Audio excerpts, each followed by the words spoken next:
Everyone, today we will commemorate later on the 100th anniversary of House passage of the 19th Amendment. We in the House Democratic Caucus are very proud of the fact that this is the most diverse legislative caucus in the history of the Republic, Democrat, Republican, House, Senate. We authentically represent in so many ways the hopes, the aspirations, the ideas of the American people. And one of the reasons why we're able to do that is that we now have more women serving in the Congress than at any other point in time in the country. For the first time in our history, over 100 women, 91 of whom are members of the House Democratic Caucus, including two tremendous public servants who are here with us today. We will be dealing with two issues of importance to our agenda as it relates to making sure that we continue to improve the quality of life of the American people. We will bring to the floor the Consumer First Act, legislation being carried by Chairwoman Maxine Waters to push back against the assault against the Consumer Financial Protection Bureau that was put into place during the Obama administration to defend the interests of the American consumer. This administration has systematically tried to undermine it. We're going to push back against that aggressively, and we believe the American people are with us. We will also bring to the floor legislation being carried by Richie Neal called the Secure Act. Part of the economic anxiety that the American people are experiencing as we've moved from a regime of defined benefit plans to defined contribution plans is that far too many Americans aren't prepared for retirement.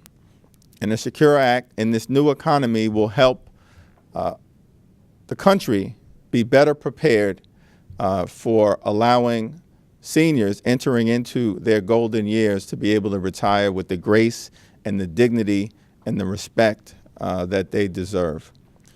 At the caucus meeting earlier today, we had the benefit of hearing from Ambassador Wendy Sherman, the former Undersecretary of Political Affairs for the Department of State in the prior administration and the lead negotiator on the JCPOA, otherwise known as the Iran Nuclear Agreement, and of course, former CIA Director John Brennan, who held that title from 2013 to 2017 and was the CIA Director when the administration negotiated the JCPOA. We had a robust, active, extended discussion on that very important topic and have two distinguished members of Congress with us here today, two thought leaders on this issue who bring real life experience in the field, service and sacrifice in the Middle East to help keep us safe, and we'll hear their perspectives momentarily. Let me now yield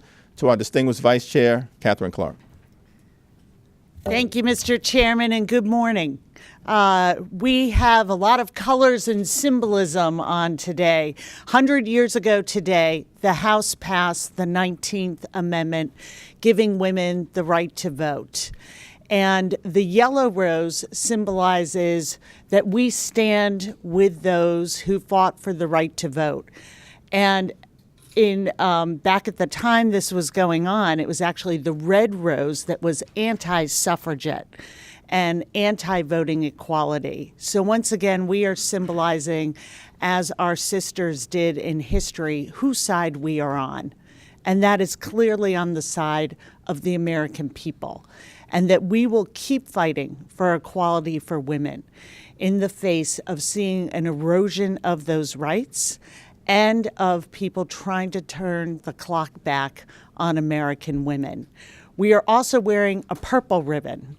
The purple ribbon was the color that was selected by the National Association of Colored Women's Clubs. They were founded by Mary Church Terrell, and they did tremendous work to secure the right to vote, not just for white women, but for all women. Many of their stories, their role in the suffragette movement have gone untold. And the purple ribbon is a reminder that this movement includes women of color and Native American women. So today, as we celebrate that, we also ask that our Republican counterparts take up those bills that we have already passed, whether it's equal pay for equal work, the Violence Against Women Act, H.R. 1, which is the bill that protects that right to vote and makes sure that we are getting corruption out of politics. These are the issues that Democrats are working on every single day. We wear the yellow rose and the purple ribbon today, not only to celebrate the diversity of this Congress, to make sure that women's voices are no longer drowned out in our history and in our policies. And with that, I will turn it over to Jason Crow.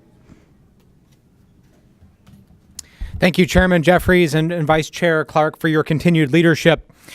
I served 3 combat tours in Iraq and Afghanistan as an Army paratrooper and Army Ranger.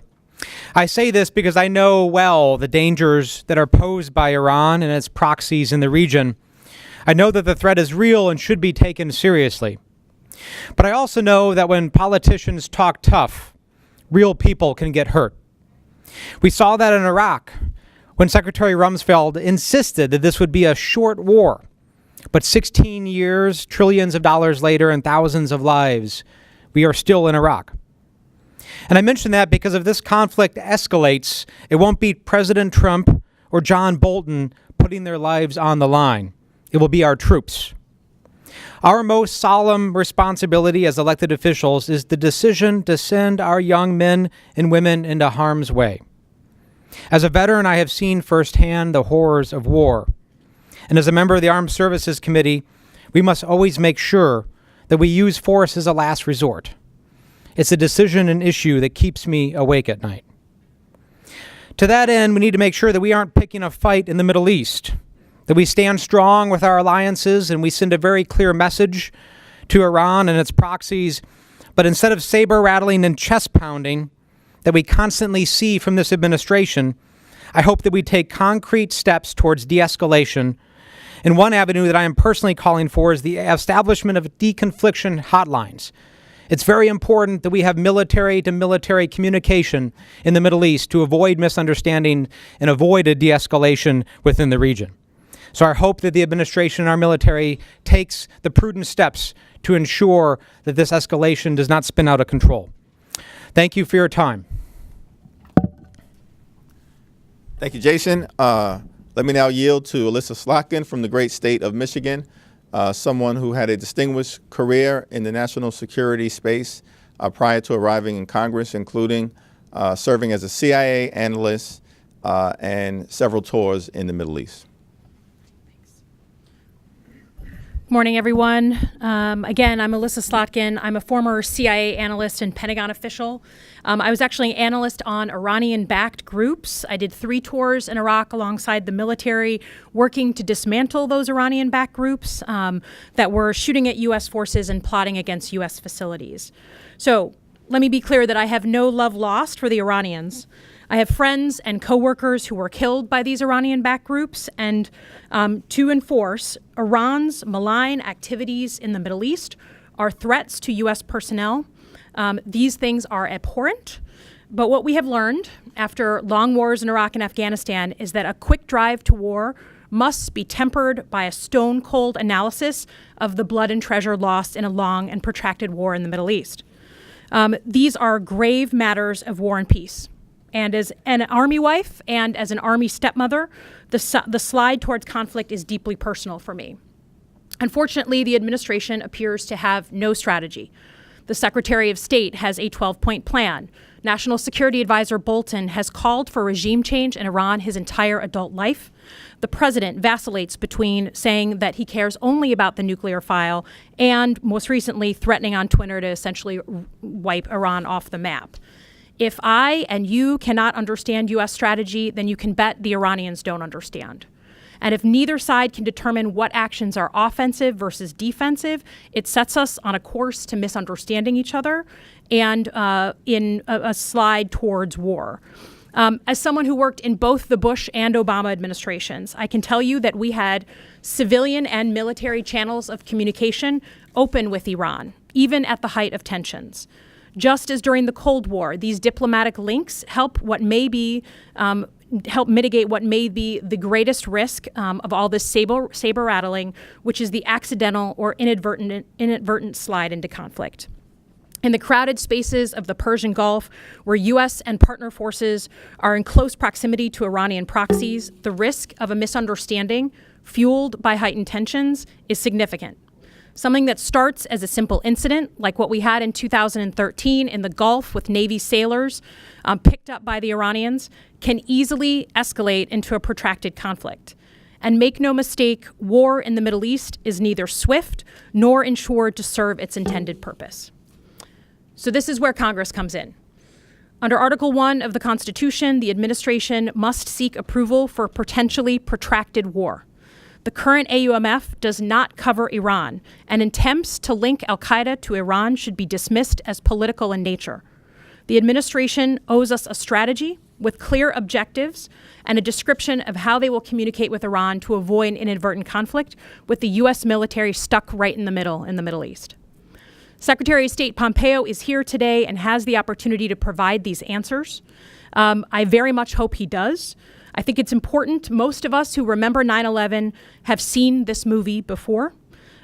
We are willing to go to war in the Middle East, but only if it's essential and existential, and if we're willing to accept the consequences of a war of last resort. The lack of strategy and coherence from the administration is something that is deeply, deeply worrisome and potentially deeply expensive in blood and treasure. Thanks very much. Thank you, Alyssa, and thank you, Jason. Questions? We're seeing a growing number of Democrats now saying that it's time to move to consider impeachment proceedings. You've made clear you don't think we're there yet, but what additional steps are you willing to take to satisfy the concerns of these members? Will you move to impose fines? Well, I disagree with the notion that a growing number of the House Democratic Caucus want to jump straight to impeachment. The overwhelming majority understand, one, that what unifies us is a focus on kitchen table pocketbook issues anchored in our work to drive down the high cost of life-saving prescription drugs and enact a real, meaningful, bipartisan infrastructure plan. We also recognize that we are a separate and co-equal branch of government. We have a responsibility to serve as a check and balance on an out-of-control executive branch. The caucus wants to proceed methodically in that regard. Chairman Nadler has set out a course of action with respect to holding hearings on obstruction of justice, the abuse of power, and the culture of corruption. In connection with those hearings, he's clearly indicated that we want the full unredacted Mueller report, step one. Step two, the underlying documentation. Step three, we should hear from Bob Mueller so he can tell his story to the American people. That is the course of action that we plan on proceeding with. Mr. Chairman, you line through those bread and butter issues that you allude to when certain Democrats come to you and others in the leadership and say we really need to go to the mat on this impeachment. Do you remind them of that and say look, we are united on these bread and butter issues, and that if we get too far away from that, that is going to pose electoral peril to us in 2020?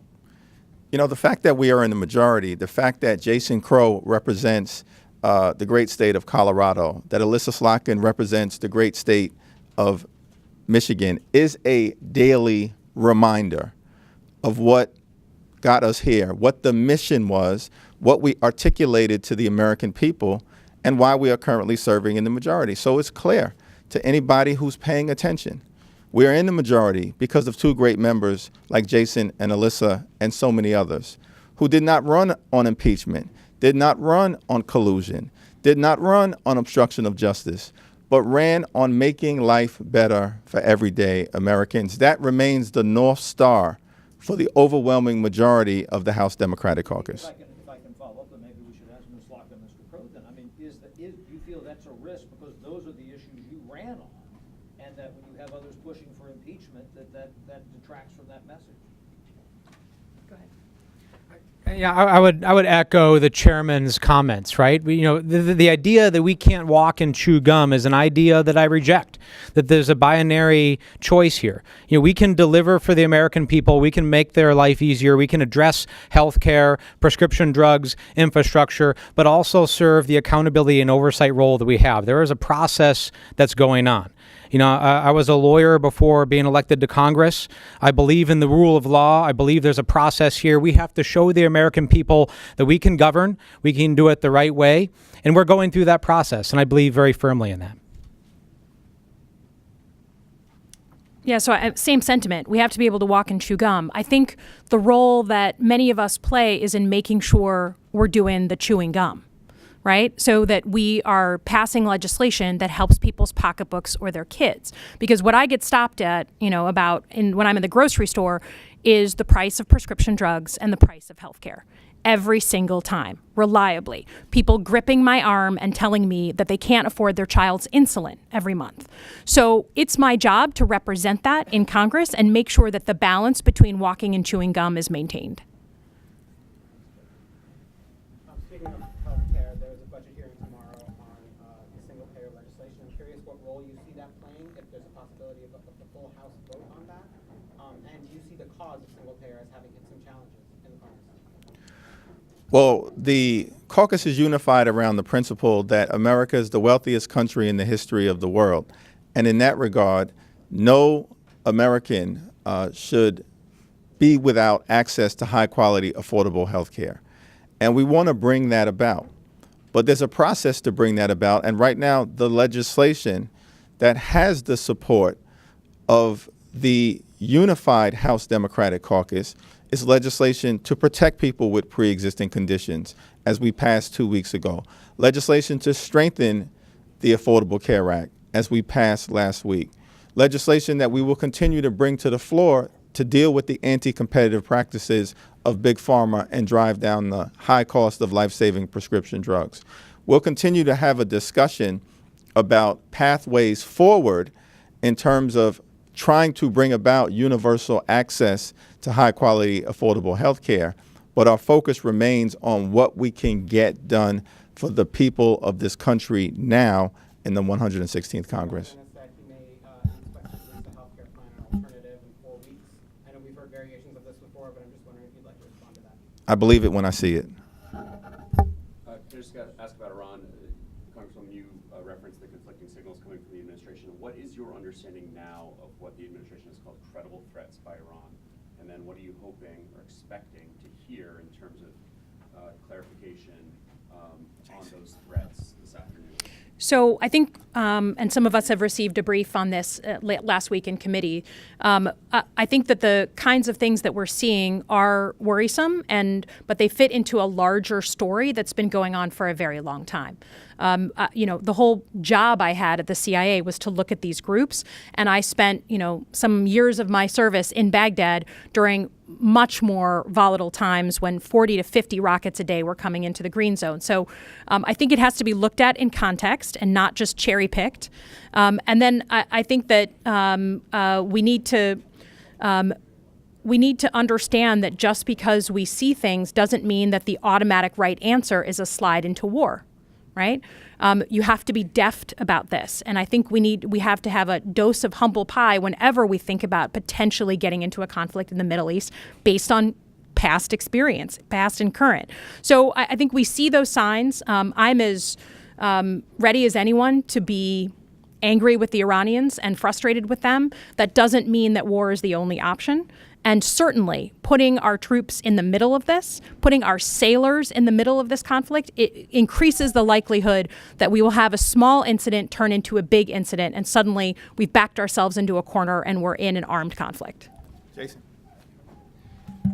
What we know is that Iran has a lot of different tools in their toolbox to make trouble in the Middle East, from cyber capability to action through proxies to supplying and training militias with rockets and training. When I was in Iraq in 2003, we saw an increase in the lethality of IEDs, and we started to lose soldiers at a much higher rate that summer of 2003 as the Iranian intelligence forces got involved and started to supply more lethal technology and training to the militias on the ground. So we know that they have that capability and they're very good at it, but they've been doing it also for a long time.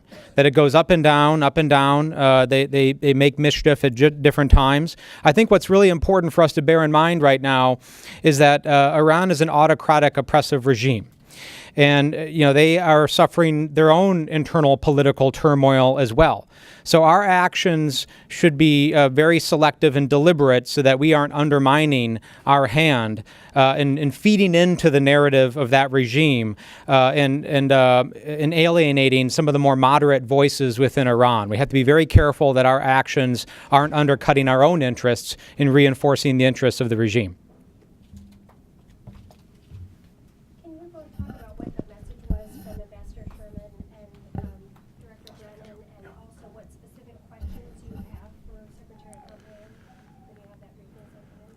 Well, I think the overall message is that we need to proceed with caution with respect to the circumstances in the Middle East as it relates to Iran. Iran is a malign actor.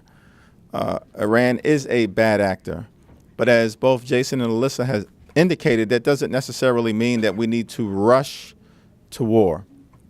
Ambassador Sherman was pretty clear that wars in the Middle East generally do not end well if they end at all.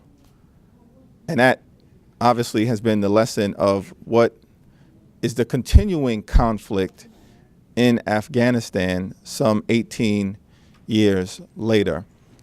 They also made clear that we should probe the nature of the intel as it relates to whether the activities that we are seeing right now from Iran are newly aggressive behaviors or whether this is an effort by some so-called war hawks within the administration to create the perception of increased aggressiveness to meet a predefined narrative designed to take us to war with Iran. The only other point that I'd make is that some of our allies, including Saudi Arabia, have their own self-interest in perhaps fanning the flames of conflict with Iran because of the hegemonic battle between Iran and Saudi Arabia. And both Director Brennan and Ambassador Sherman were clear that we should approach commentary by Saudi Arabia with a healthy degree of skepticism. And in terms of what I would ask Secretary Pompeo, I'm sure there'll be lots of questions, but what is your strategy? What are your goals? What kinds of diplomatic or military lines of communication do you have open to communicate those goals and to help mitigate any risk of inadvertent conflict? What are the rules of engagement you've given the U.S. military, and has that changed? And can you please provide the full background on this discussion of a link between Iran and Al-Qaeda? I have seen that movie. We have all seen that movie. So those are the things that, off the top of my head, I would ask. At a tactical level, I would underscore the need for military-to-military hotlines and deconfliction. On a good day in the Straits of Hormuz, U.S. and Iranian and other ships and forces come within close proximity to each other. So given the tensions in the region and the escalated force protection postures of all of our forces, it's important that we have the ability for commanders to pick up the phone and de-escalate and deconflict when necessary. And as Alyssa mentioned, being very clear about the rules of engagement are very important. And as the chairman mentioned earlier, we have to continue as members of Congress to make it very clear that the decision to go to war resides with the U.S. Congress. That is a authority that's delegated to us, and we will not back down from exercising our oversight and making sure that we are being responsible right now. Yeah, one of the most important questions that I think will be asked later on is, what is the basis for this administration to potentially take us to war without passage of a new authorization for the use of military force? The current AUMF is 18 years old and applies to terrorist activities related to Al-Qaeda. there seems to be no tangible connection between that AUMF and the activities being contemplated by the current administration. They're going to need to justify that connection, and I believe they will be asked that question later on today. Thank you, everyone.